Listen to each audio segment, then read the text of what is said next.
welcome. Hopefully, everybody's having a great week, and you're ending it well with a live stream here on Friday. So, welcome to everybody that's here.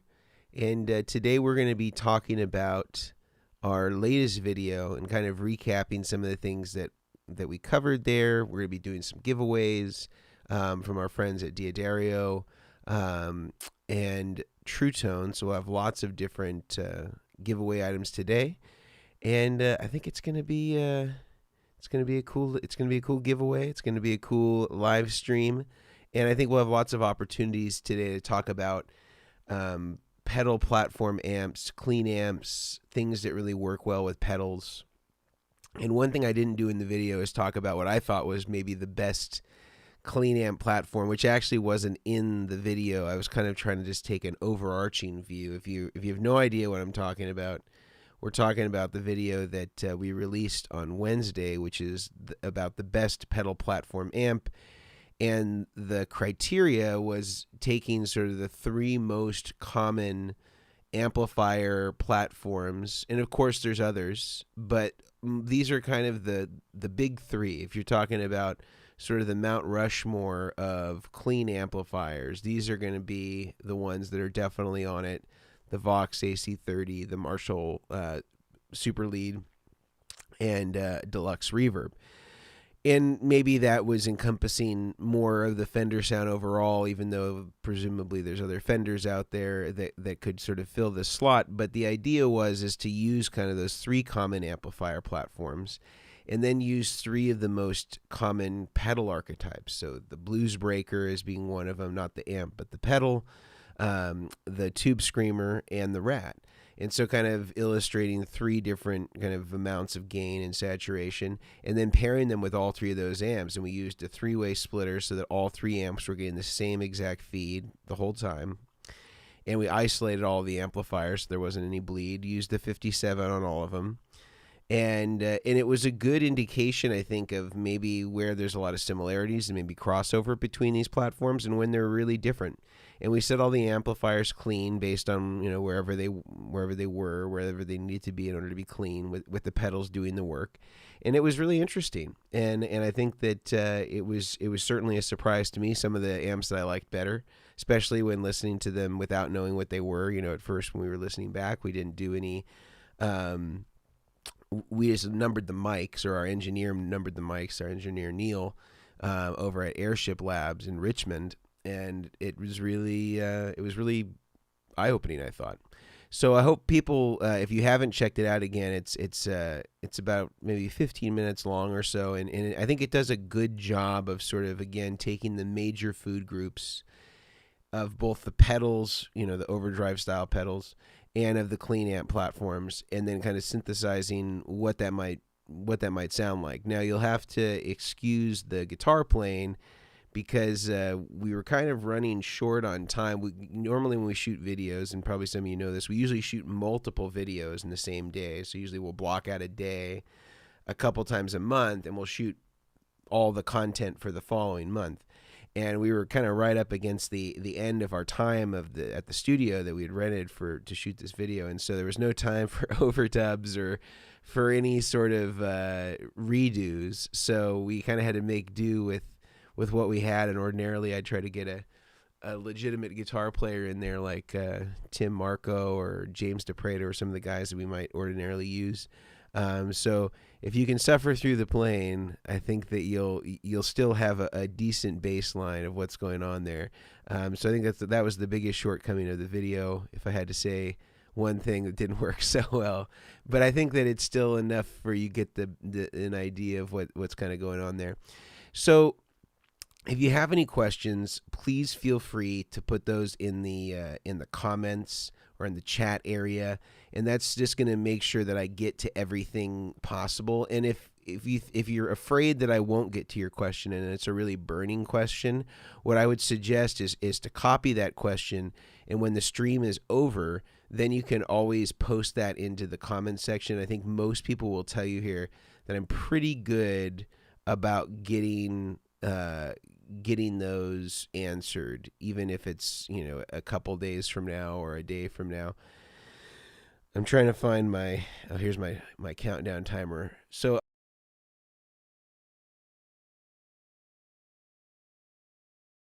I was trying to get our countdown timer to work, but I'm trying to remember where I put it, because we usually do a giveaway every 8 minutes or so, but I realized that I deleted that that option. Well, anyway, I'll have Mejia text me every 8 minutes, because I don't know where it is and I don't really want to look for it right now while we're in the middle of the stream. So my mistake for not being prepared and having our 8-minute countdown. But the way it normally works is every 8 minutes or so, we'll do a countdown from 8 to 0. When we get to 0, we'll do giveaway questions that are having to do with the video that we released this last week. So every 8 minutes or so, Mejia will text me and let me know that it's time to do another giveaway, and that way we'll be able to get to that. And we have some great giveaway items today. We have a True Tone one spot wall wart. We also have some NYXL strings, 3 packs, and we also have some string winders. And another thing that we didn't mention that we also have on here is we have some capos as well. So we have lots of items to give away. We'll be giving away 5 total items. So stay tuned for that. Every 8 minutes or so, we'll stop wherever we are. We'll do the giveaway, and then we'll resume wherever we left off. So getting to back to the video this week, again, the pedal platform amp. One of the cool things that we did is we as I said, we took the 3 most common amps. There's a Vox AC30, and I have it's same amp that's right back here. It's a mid-90s, so it's not a vintage one.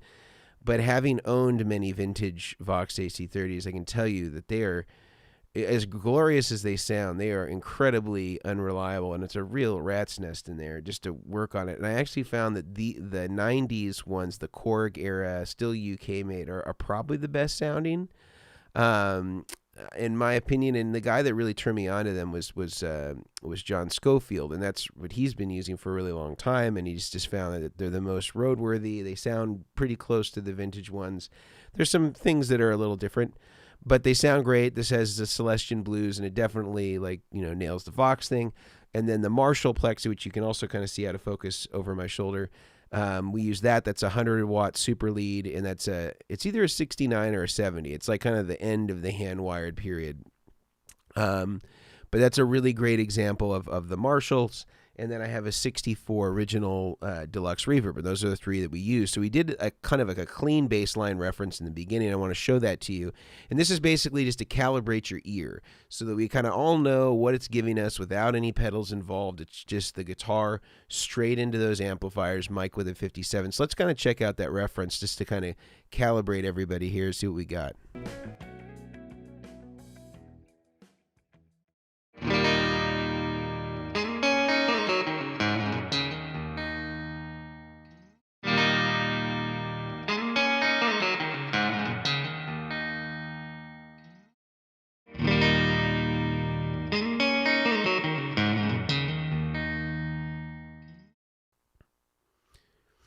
So you can kind of hear there how it was sounding with the Strat. We did it with the Les Paul too, but you can go and check out the video if you're really curious about how it sounded with each of those amplifiers.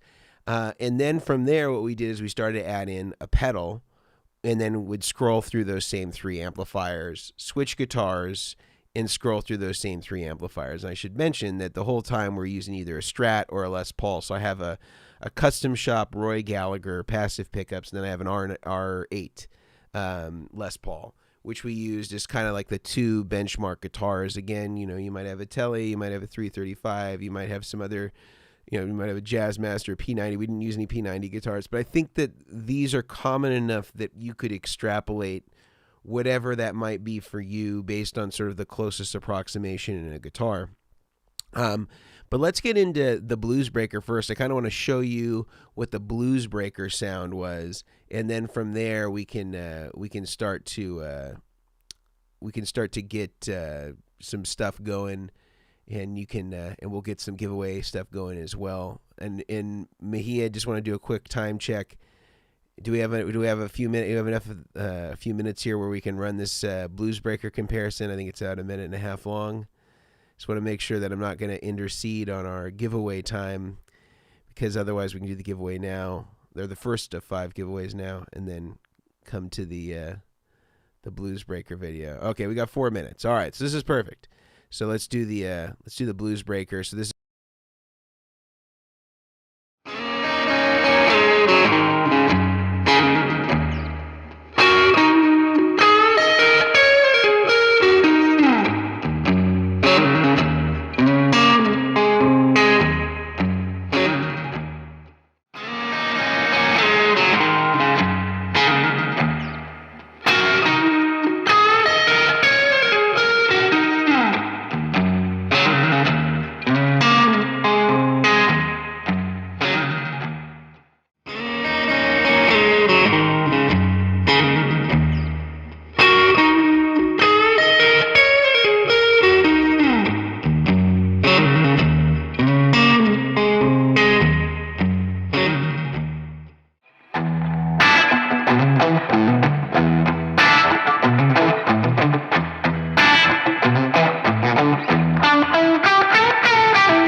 So I think almost universally, at least in the comments section, everybody thought that the blues breaker was the most neutral, and that's also kind of what my analysis was after playing it. I thought that the blues breaker, irrespective of the instrument, irrespective of the amplifier, was probably the most neutral, even though I think that the blues breakers maybe tend to break on the mid-range side in terms of what it's exaggerating.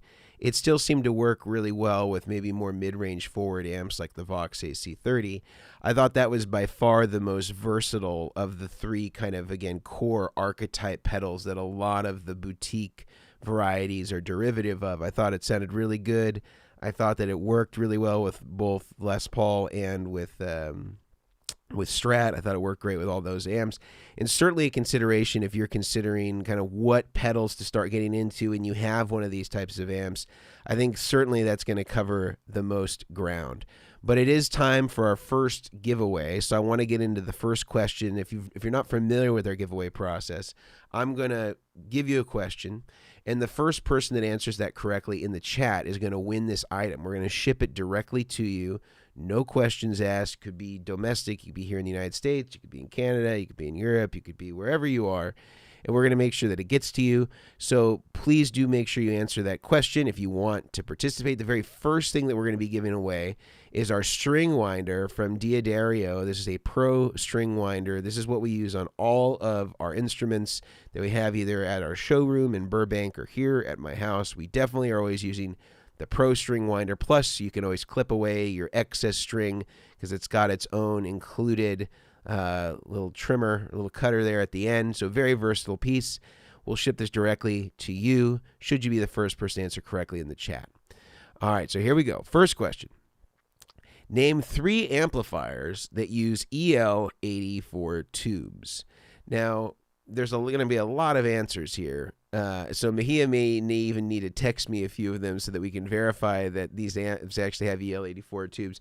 And let's stick with amps that actually come with EL84 tubes, because there's some amps that can maybe be converted to use those tubes. But we really want to stick with things that would come with an EL84 tube. So go ahead and tell us 3 amplifiers that use EL84 tubes. First person to answer that correctly will win. And Mejia, if you have any questions as to whether this might be correct or not, please send me a message so that we can verify that our winner is our winner.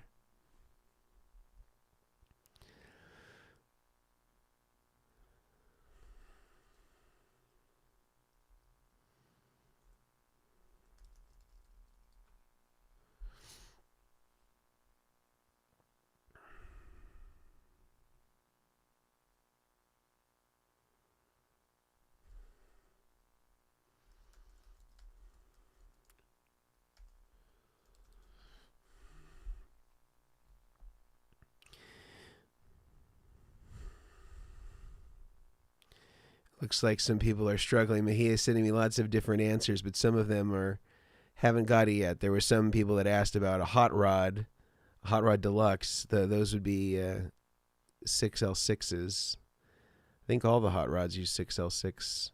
There's one of the hot rod series that I know uses EL84s, but it's only one of them. I think it's a struggle. I think we might have. Okay, so we got Logrin was the first person that got it, and just a reminder of what EL84 tubes are. This would be stuff that would be ordinarily kind of found in more of the Voxy stuff of the varieties that we use. The AC30 was our EL34 based amplifier that had those tubes in it, but there were a lot of other choices. If somebody did want to mention a Fender amp, the Blues Junior does have EL84 tubes in it. But I think that's the only one of the Fender varieties that I can think of off the top of my head that would have EL84s. I don't know if maybe some of the smaller reissues of or not reissues, but newer versions of Fenders might have them that actually have tubes. But the Blues Junior is the only one that I'm aware of that has them, of the newer Fender stuff. So just a heads up on that. But if you didn't win, no problem, because we're going to have another giveaway in about 8 minutes. So stay tuned, and we're going to get into some of the other pedals that we demoed today, or we demoed in our video last week. And again, if you're just coming here and you're new to this, we talked about the best pedal platform amplifiers. We used the Vox AC30, the Deluxe Reverb, and the Marshall, and we used it through 3 common pedal archetypes: the TS10 as our tube screamer, the Marshall Blues Breaker pedal, and also the Proco Rat. So we did a little bit of the Blues Breaker. I kind of showed you how that sounded through those 3 clean amps, but let's move on to the TS10, which is our tube screamer exemplar here. Again, going through the same 3 amps using a splitter, and we're just going to kind of go between them, playing the same sort of passage so you can kind of hear how the tube screamer sounded. This has got a lot of mid-range. Obviously it's a tube screamer, so there are some amp pairings that I didn't feel like worked very well, although there were some people that were invoking Oasis as an example of people that would use tube screamers with Vox-style amps. And certainly you might be able to get a good sound out of that if you're going for a really specific thing, but I don't know that ordinary players might find it to be the best fit, but you be the judge. I'm going to play it here and you can hear for yourself.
So there was a little tube screamer for you, and the surprise for me was that I actually thought the tube screamer sounded pretty good into the Marshall, and I wasn't expecting that it would be as pleasing as I found it to be.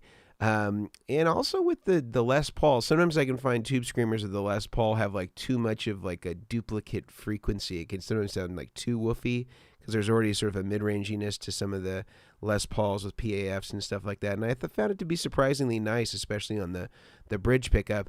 But with the Strat, I mean, it's a clear winner. I thought actually it certainly sounded best on the Strat in my opinion. And I thought it sounded best with the Deluxe Reverb, but there was some variability amongst the comments. I'm kind of curious where some of you stacked up on that one. But I thought that the Vox maybe was like, I like Voxes with Strats. I don't know that I like them with the tube screamer, but there were some people that really dug that sound in the comments. It kind of surprised me. It wasn't certainly in the room. I would say it sounded even brighter than that. But the other thing that's interesting too, and this is just a weird aside that has nothing to really do with what we're talking about here, but it felt so much gainier in the room. And when you hear it recorded, a lot of times it feels like you have to have so much gain for it to really translate through recording. Like I remember once recording a Soldano SLO and feeling like I really had to go like pretty extreme on it, where it translated like it was high gain in the mix. And that's the same way with like delay. Like when you have just like a little delay on, it almost is like unintelligible. Even live, a little delay is kind of unintelligible. Like you kind of have to get like some more significant repeats and mix to really hear it in an actual like live mix. But yeah, like when I was listening to it here just now, I was like, man, it doesn't really, like that could almost be just an amp, you know, like it wouldn't necessarily be indicative of an overdrive sound. So just an interesting food for thought. Like in a room, it might sound like, gosh, it's so much distortion or so much overdrive. And when I listen to it here, I'm like, that doesn't sound that overdriven. But let's see if it undoes it with the Rat. I want to show you the Rat before we get into our next giveaway, which is basically the same process, going through the same amps, Marshall, Fender, Vox, using the Rat. I mean, as you can guess, and as I kind of talked about before in the video, the Rat I think sounds the best in the Vox, because the Rat's so scooped out. It kind of has this garbage canny like sound, which is, it's great. It could be terrible in certain contexts and great in other contexts. I think with the Vox, it's a winner for sure, especially with the Les Paul. I thought it was a total winner. But I want to see what you guys think. So this is the Rat with the Strat and Les Paul, going through the 3 amp types that we discussed. Let's hear the Rat.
So I definitely think that the Vox and the Rat are a match made in heaven. I think there was even a case to be made for the Rat into the Marshall. Kind of had a little bit of like a slashy, kind of like Welcome to the Jungle-ish type sound to it. But I wasn't a fan of it into the Fender for the most part. I didn't think it worked so well. It was a little too bright. And certainly, again, in the mix, it didn't sound, to me, it sounded like really harsh in the room, because that Fender was the only amp that was in the room with me, and then the other two were isolated in different rooms.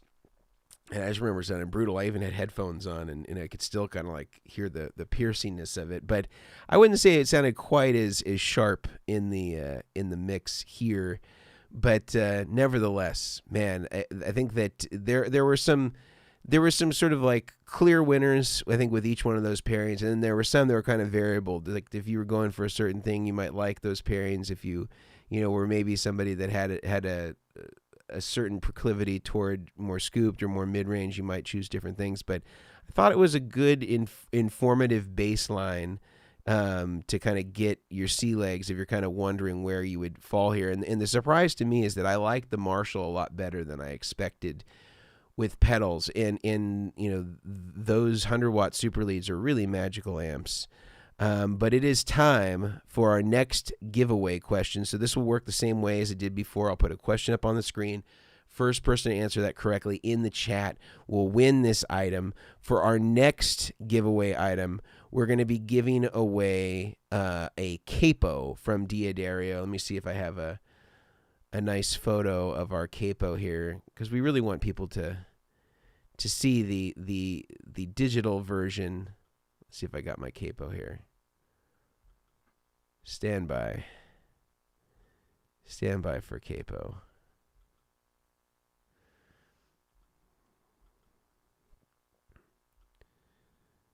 All right, I don't have the capo. I don't know what I did with it, Mejia. Mejia's gonna have to resend me all of our giveaway items. But it is a Diodario capo, beautiful capo, works great. We've given away a few of them, and I think that whoever gets it is gonna dig it. So here we go. Question number 2. Name 3 amplifiers that use either 6L6 or 6V6 tubes, power tubes. Go ahead and put that in the chat. First person that can name 3 amplifiers that use either 6L6 or 6V6 tubes. And Mejia, if you have any questions on who that might be, feel free to text me so that we can verify, because there could be probably 100 correct answers for this, depending on what you said.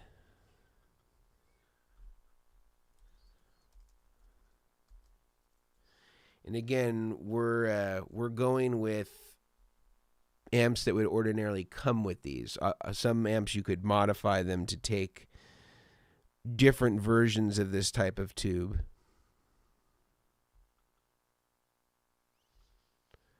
But we want to know the ones that would ordinarily have come with either a 6V6 or a 6L6. By the way, I found the capo.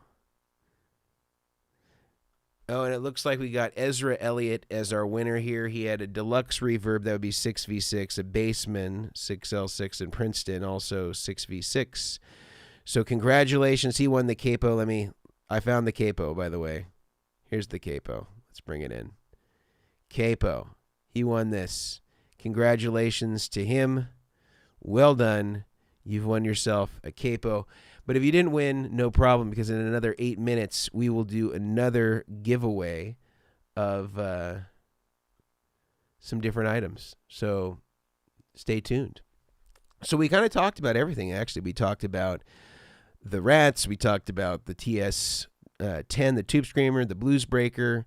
And if you want to learn more about that, if you want to check out more, I highly recommend you go and check out the video. It's doing pretty well. I think it's closing in on 20,000, I think, in the last few days. So it's getting some good views, so definitely check that out. But now what I want to do is I want to spend some time going through the chat, getting to your questions. So if you have questions, please do make sure you get it in early. And I highly recommend that you copy it, so that if we don't get to it, you can paste it in the comments when we're done, and I will try to get to it over the weekend. And most people will tell you I'm pretty good about getting to most of the questions. So if there's something that's like a rig catastrophe or something that you need to know about, I'm happy to answer that question. Just put that in the comments when we're done. Just make sure you copy that question so that we can make sure that we get to it. And the other thing I wanted to say before we get into this is the amp that I think is actually the best. Like if you were just going to go buy an amp tomorrow and you wanted something reasonably priced, I still think the Hot Rod series Fenders are the best for the money. They take pedals really well. I mean, it's not exactly a deluxe reverb, but it's in that category. 6L6, 112. That one's great, or the DeVille is great. I think they take pedals wonderfully. And, used, I think on Craigslist, I see Hot Rod DeVilles and Deluxes between maybe $400 and $600 all day long. Most people know how to fix them. They're very common. And that's a big deal. You need to have something that people can fix, that they know how to fix, that there's parts that you can easily replace. So those are all good things. So let's get into some of the questions here. Mejia has been kind of going through and curating. So this one's from Chris R. A friend was saying that a SS amp don't make good pedal platforms. So a solid state amp. Got it. No, I don't think that that's true. I think that it depends on the solid state amp. I think it's generalization. There's some that maybe don't take pedals well, but I think some great examples of ones that do take pedals well. I think most of the quilters do a pretty good job. And then of like older stuff, a lot of those Music Mans took pedals well. They were really pretty nice and bouncy and had these kind of softer front ends. I think that those could all work well. So no, I think that's a generalization. I don't think that's true. Moises Cruz, cheap patch cables but expensive cables, or cheap guitar cables but expensive patch cables. Okay, so I think the question is would you rather have cheap patch cables and expensive instrument cables, or cheap guitar cables and expensive patch cables? Well, I would say that if I had to choose, I would go with I'd spend the most money. If you're going to spend money on a cable, the most important one that's going to affect the sound the most is the one going from the guitar into the pedal board, because that's going to be driven by a passive pickup. So the variability is going to be much greater, and once it's on the pedal board, even if you don't have high quality buffers and stuff like that, you're still turning on and off pedals. So it's going to be a much lower impedance environment than what you had from the guitar going into the amplifier. So I'd say if you're going to spend big money on any one cable, I would make it the one that connects from the guitar into the pedal board system, and then spend less on the pedal boards the pedal board cables that interconnect the pedals, and then the output cable. That would be my advice if you were going to double down on any one particular type of cable. Tips on volume unity with the Nile. Well, I would set them, if you're talking about our compressor, I would set each channel independently. So I'd start with the compressor side. Unity gain should be somewhere around the volume at noon, depending on kind of where you've set some of the other controls. Get that dialed to where you want it, and then you can have the preamp section either match that or exceed that in terms of volume if you want it to boost on that channel. So I would start independently with each of the channels and then kind of determine what you want to do from there. Let's see.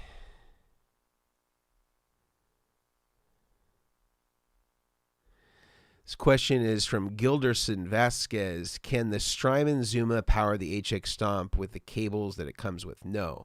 You will need a current doubler cable. We have videos and diagrams on how to make that cable.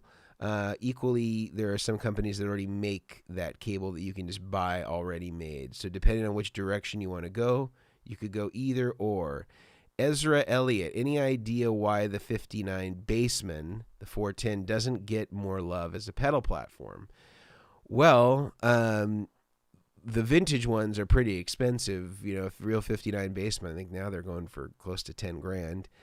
And I think that the reissue versions of them are not as good. Like I wouldn't say that just like the pinnacle of what Fender did. Certainly, there's companies that make really high quality versions of it. Like Victoria has a great replica of a Bassman, but I think they're also really heavy. 410 is big. It's cumbersome. It's not easy to transport. I think that most people are tending to opt for, if they're going to do a bigger speaker cabinet like that, they're usually separating them between heads and cabs. I do think that the Bassman is a good amp for that. I just think it's really large, and so if people have the choice between a deluxe reverb and that, I think they choose the deluxe because it's a little easier and it's a different sound. I would say, the Bassman is kind of more like the early Marshall sound, because that's what the early Marshalls were based off of. And certainly has a lot more mid-range than the blackface era Fender stuff from the early 60s. But I agree with you. It's a great amp. I don't think it gets as much love as maybe it should, but I could see from the imposition that it creates as a result of its size could be part of the reason why people favor it less. For the same reason people don't usually use twin reverbs that often. It's a big, clean platform, but it's really heavy and cumbersome to move. Go deeper into reverb before delay versus after, the differences between analog and digital and how those might play with reverb. Okay. So I prefer, and I think what NCD is talking about is in our signal path video from a few weeks ago, we talked about, or I talked about how I prefer to have reverb before delay so that you would have reverb trails printed or reverb printed on the delay trails. And this is a typical thing that you would see of a lot of the earlier Robert Bradshaw systems. And in a lot of the rack systems is this is how they would do it. Now, this is different fundamentally than how it would occur in the course of using spring reverb, let's say, on board your amp. And so some people's argument is like, well, I would put reverb last because ordinarily if I was running into a Fender that had reverb, a Fender amp that had reverb, the reverb would occur last. But there's some real shortcomings of that. And I'll tell you why. Because in a reverb, in a Fender amp, it's not happening before the preamp. And when you use a reverb pedal, it's going to be going into the front of the preamp. And so there's already a fundamental difference that can't fully replicate what a Fender amp would have in terms of reverb and tremolo on board in it. And so people are like, well, I'll put my reverb and tremolo last. But you can't really replicate the placement of it with pedals unless you had a Fender amp that had an effects loop and you could put the reverb or the spring reverb sound in the effects loop. I'm going to continue this, but it is time for another giveaway. So we'll come back to this question and resume. But the next question that we're going to do, I'll put up on the screen. I'm just going to make this question visible for a second. And the first person to answer this question in the chat is going to win a one spot from our friends over at True Tone. So first person answers correctly will win a one spot wall wart from True Tone shipped directly to them. Let's go to the question. Question is, name 2 Blues Breaker overdrive clones. We talked about a few of them, and I listed some of them in the description. Name 2 Blues Breaker overdrive clone pedals.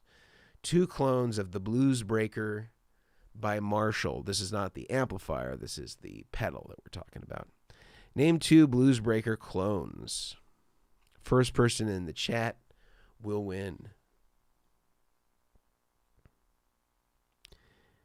And Mejia, you can always check with me if you're not sure.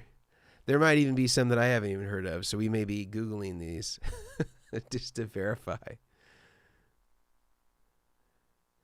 It looks like we don't have to verify because we got Vince DeGoya. He won I think I said that correctly. Morning Glory and Black Box were his suggestions of the 2, and those are both correct.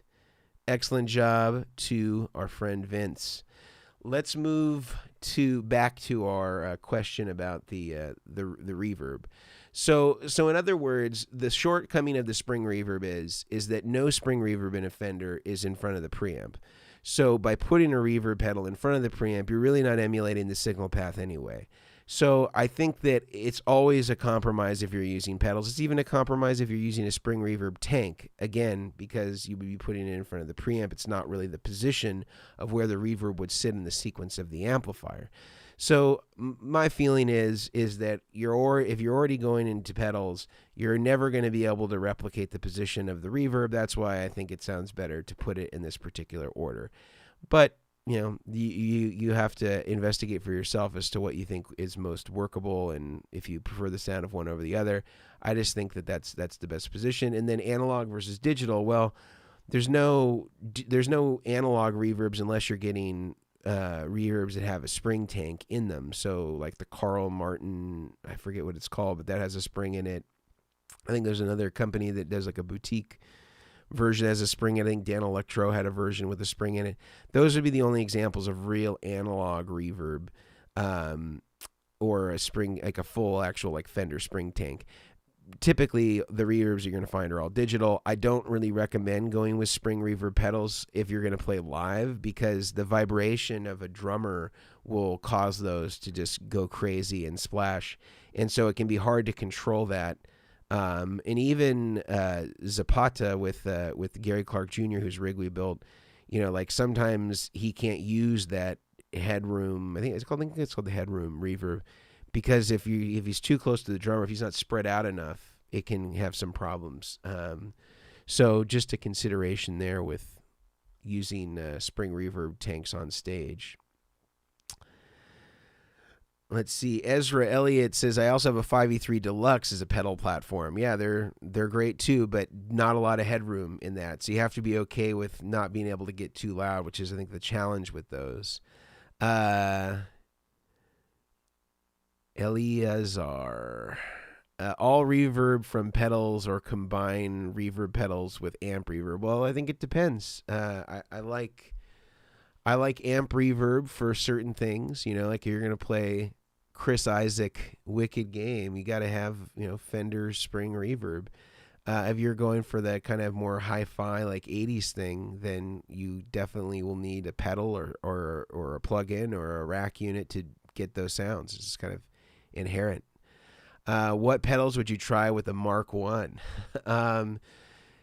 Gosh, I think with those amps, I mean, they have a great, beautiful overdrive. I would kind of stick with maybe more like boosted, like different flavors of boost going into the existing overdrive channels. So maybe something that's more mid-rangey, like a Echoplex type booster. Maybe something more transparent, like our Vertex boost, or maybe something that or like even an EQ sometimes could be nice, because I don't think the Mark 1s had the graphics on them, or at least the early versions didn't. So I would kind of find stuff that stacks well with the overdrive in that amp, and that is kind of just boosting harder into the preamp section and kind of using that for some different overdrive shapes, to kind of go beyond what it does, because that's such a great natural tube amp overdrive. I don't know if like putting a higher gain pedal or something like that into it is going to be as cool. I might just stick with like kind of like boosting, kind of like lower gain, maybe like a blues breaker at the highest gain, might be something to try.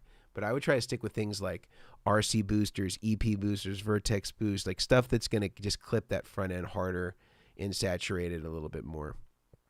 That would be my advice. Total Evo 7.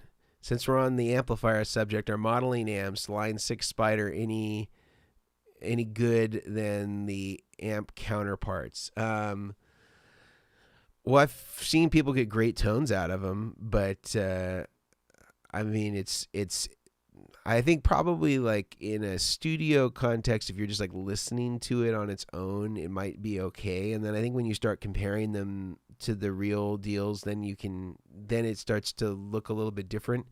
Because a lot of the models are kind of taking a snapshot of like a point in time and not sort of like the arc of the amp. And so sometimes there's just natural shortcomings that I don't think that they can ever fully capture. But like I was talking with Carlos Rios, and he played on a lot of those Lionel Richie hits and wrote some of those Lionel Richie hits. Play with Stevie Nicks a lot, still plays with Stevie Nicks, and he's kind of gone fully to like the Line 6 Helix, and like went from having a Bradshaw rack and a Dumble to now just using like Line 6 stuff, and he's even using those Line 6 modeling guitars, and so he's like gone fully into the deep end of the digital stuff and is okay with it, and he just finds the simplicity works. I don't know that you would necessarily choose it for a tone over the original, but certainly for the simplicity, I could see where some people may have a preference for it, but it's not my choice. Is the Mark V a good pedal platform? Well, I mean, I think you kind of got all your distortion you could ever want in those Mesa Boogies. Maybe you might have something to kind of like hit the front end a little harder, but typically those you don't really need many.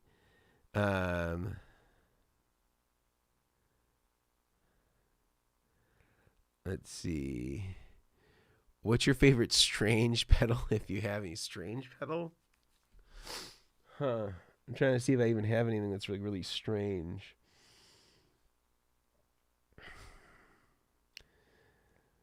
I don't see anything on here that I would say the only one that's sort of like a weird like combo is the Tech 21 Comp Torsion, where it's got like a compressor built into the distortion, but it's not really that weird. But I did get this recommendation from Henry Kaiser, who is like the king of avant-garde pedals.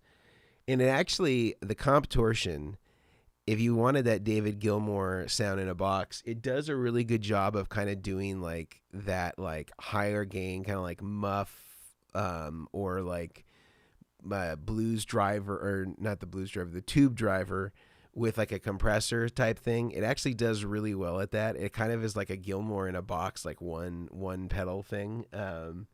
So if Mad Professor wants to make another kind of like all encompassing this person's sound, kind of golden cello type thing, I think that this would be a good candidate to kind of use as an exemplar. But it is giveaway time again, so we're going to put up another question on the screen. First person to answer it correctly in the chat is going to win. On this one, we're going to give away our 3-pack of Diodario NYXLs, so please feel free to participate. We'll get these shipped directly to you. You get a 3-pack of NYXLs. These are great strings. I use them on almost every single one of my guitars.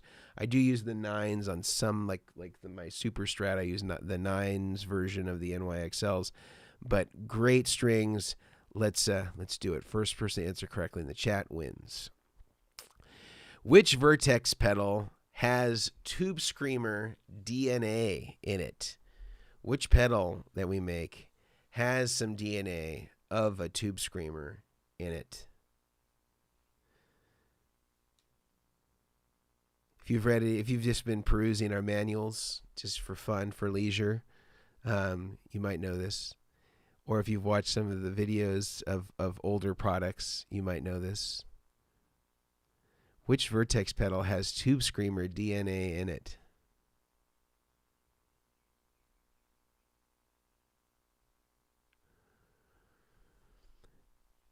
We got Michael Lucas got this one, and it would be the Tone Secret. The Tone Secret is kind of half a Tube Screamer in it. So if you're ever curious about getting something that's Vertexy that has some Tube Screameriness, check out the Tone Secret.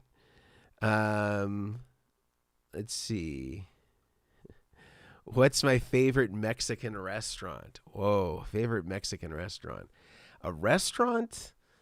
I don't really go to many Mexican restaurants. I usually go to I'll give you a couple of examples. In LA, I think there's a couple of great ones. There's Guisados for tacos is pretty great. I think Salsa and Beer is really great. That's in North Hollywood, kind of by the Burbank Airport. I think it's off of Sherman Way. Trying to think of what else is really good. In downtown LA, Cielito Lindo, it's got great taquitos, kind of in the original, kind of like old LA. In the Bay Area, there's a couple of great ones. One of them, if you want like fancier Mexican food, in Oakland, I would say they just moved some, and they changed their name. So I'm trying to remember what their new name is. But they're really excellent. I'll think of that one. But the best truck is Guadalajara. If you want burritos, it's called Tacos Guadalajara. It's on International and High Street, kind of like near Alameda. That's probably the best burrito truck. The best tacos, I think, are from. This is a hard one. The best tacos in the Bay Area, I think, are in Richmond. I think the best tacos are in Richmond, and it's called La Flor de Jalisco, and it's on Barrett Avenue near the Kaiser Permanente Hospital. That's probably the best tacos. In the Mexican restaurant, the fancier one is called Cosecha, and that's in Swans Market in Oakland. Those are my favorites. All right.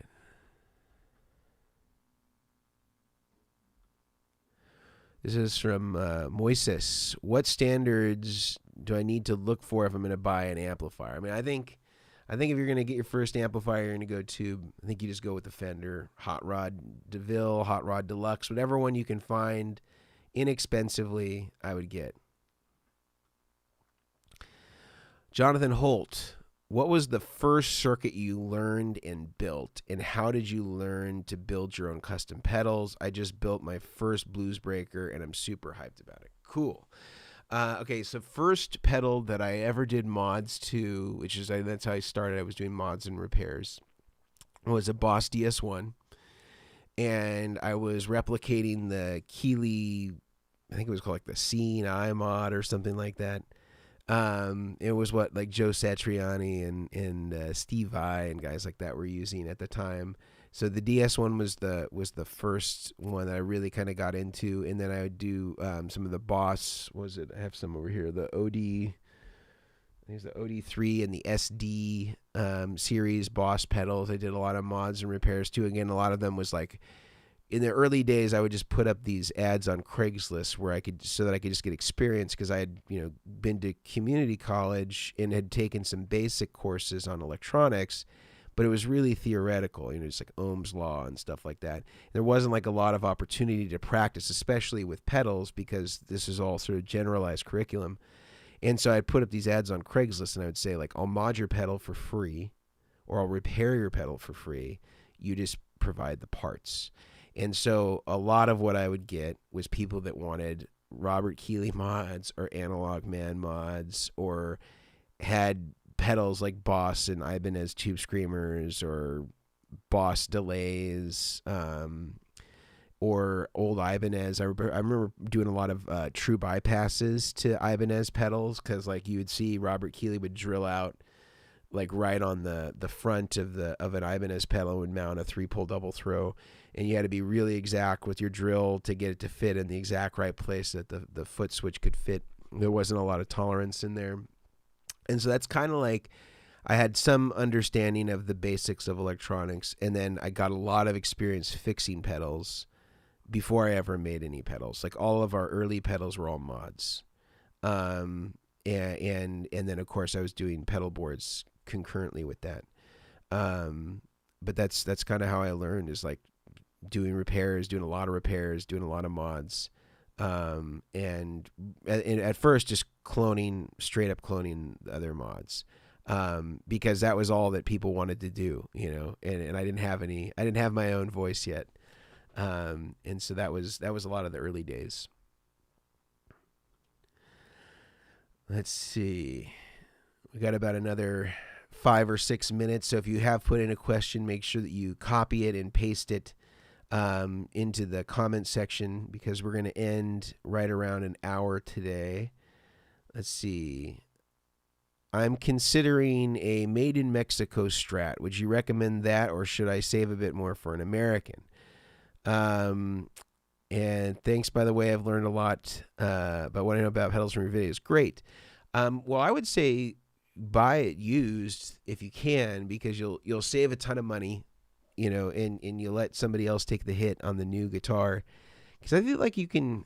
Maybe I'm remembering an older day and time, but I would say that the American Strats on the used market are like $600 or $800. Maybe that's not the case anymore. But in the old days, they were like $600 or $800. You could get an American Strat, and that wasn't that much more than a new Mexican Strat.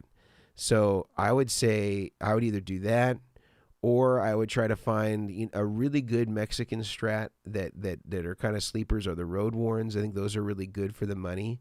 If you can find a road worn Mexican Strat, I think those are great. Even some of the reissue Mexican Strats of like the 60s and 50s can be nice. I've had some nice ones come through. And so I would say I would either try for that, or try for like a used American Strat if you can. If it's the difference is only $200 or whatever, I would say it would be worth waiting another month or so, or 2 months, or however long it would take you to accumulate that, because I think you're going to be a lot happier with it. Let's see. What else we got? Don. Mr. Rig Doctor, what are the best cables for DIY solder patch cables? You should just check out our square plug videos, square plugs. And I like the Mogami 2319 or the 2314. Either of those are good. Just one's kind of a little smaller diameter than the other.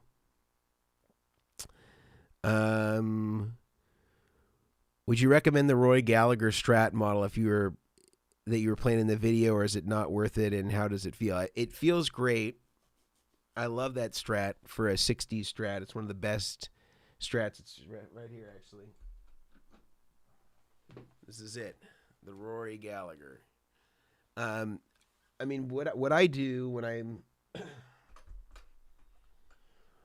looking for a guitar is I try to just play as many of that example or in that type that I wanted. So I was just looking for a 60 Strat. I was at Chicago Music Exchange. I played all of them that they had. They were kind of that 60s Strat kind of custom shops. And then whenever I go to Chicago Music Exchange, Sweetwater is very close. And so when I do these trips to Sweetwater every quarter, I invariably usually stop at Chicago Music Exchange because it's a little easier to fly into Chicago. And then I'll go down to Sweetwater for a couple days and then come back to Chicago and fly out. So I went to Chicago Music Exchange, played all the Strats they had that were mid-60s, got a good baseline of which ones I like best. I went to Sweetwater, played all of theirs. They have a lot more. and then kind of determined that the Roy Gallagher that I played in Chicago is actually the best one of all those. And so I bought that one. And shout out to Henry Bianco for hooking that up at Chicago Music Exchange. And that was the best one that I played of probably 30 guitars that were kind of in that category. But I wouldn't say that all of them were the same. I probably played 4 or 5 Roy Gallaghers, and this was the best one. They were all good, but there's always one that's better. And I think it's just the result of how dissimilar, all these different guitars are cut from different trees and, bound together. And some of them may just have a little bit better resonance, and some of them don't. And so this is the one that was best to me. But I think that they're the most consistent guitar, honestly, that I've ever played. This is going to sound silly. It's the Stevie Ray Vaughan Strat. Every Stevie Ray Vaughan Strat I've ever played was like a pretty dang good guitar. I would say that's the most consistent guitar I've ever played. It's a Stevie Ray Vaughan Strat. Every one I picked up was pretty good. But that's not a custom shop. Let's see. This is from Hugo. Question about live sound versus studio recording. Do most guitarists send a mono signal from their rig for a live concert setting and a stereo signal for the studio? Well, it depends. I think it depends on your engineer and kind of like what you're going for. Like for a lot of the studio sessions that we'll do, we almost always record in mono. Mostly for the convenience and also because it's typically to have like a stereophonic sound for a demo.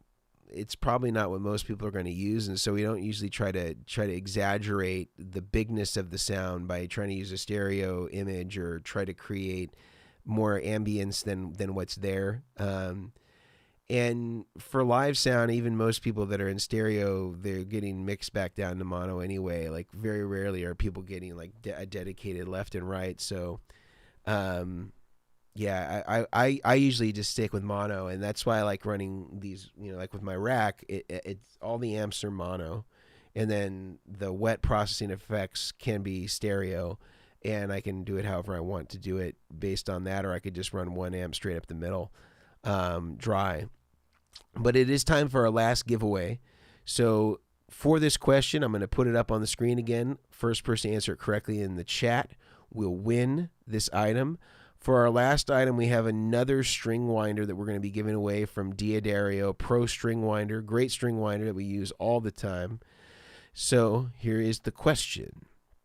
Name 3 amps that use EL34 tubes. And these are amps that come stock with EL34 tubes. We know that you can modify amps to take EL34s that maybe don't, but we want to know 3 amps that use EL34 tubes stock. Put that in your in the chat there, and then we will wrap up.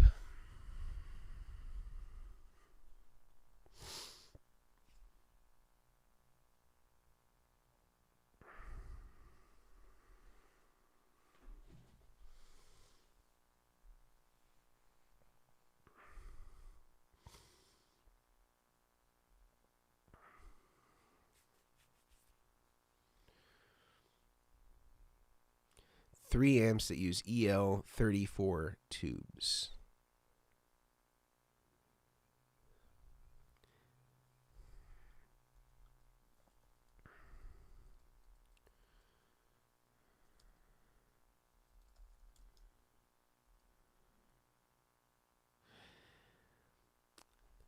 Now, here's the tricky one. I see that Ash Rock, you got it, but there are some EVH amps that do have the 34s. There are other ones that have 6L6s.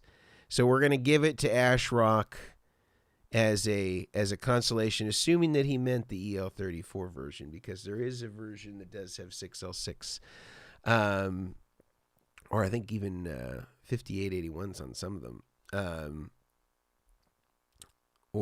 Yeah, I think that some of the earlier ones did too. So anyway, we're going to give it to Ash Rock. We're presuming that he meant the EL34 versions on his comment there. So congratulations to him. And before we finish up, I want to just make sure that everybody knows, if you wrote a question in and you want to have it answered, take this time right now to find that question, copy it. When I end the stream, you can paste it into the comments, the main comment section, and that way I'll be able to come back to it. So if it's a priority to you to get this answered, I recommend that you do that. The other thing I wanted people to know is that we have our power cables now listed on the RigDR website. So you can head over to the RigDR website, and we have custom-made power cables that are all available there that I think people should definitely check out. If you head over to the RigDR website here, I'll throw it up here. You can select the jack type that you want. So you can have 1/8 inch, you can have 2.1 millimeter, you can have 2.5 millimeter, you can have inverted polarity, you can have standard polarity, whatever it is that you want. You can select from the drop down, and you can select the length anywhere from 3 inches, I think, up to 42 inches. So presumably any pedal board you could make work here. You could have it work for your Klon, your Tube Screamer, your Line 6 stuff.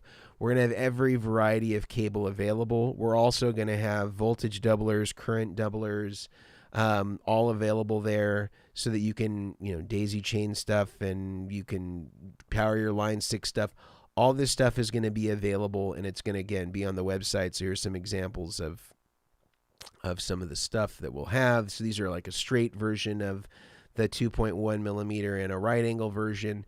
And again, they'll all be customized. And the cool thing about the connectors and the plugs and the cable that we use is it's the only one that I know of. Let me just get all these off the screen here. It's the only one that I know of that actually is designed to meet the voltage range that we find pedals.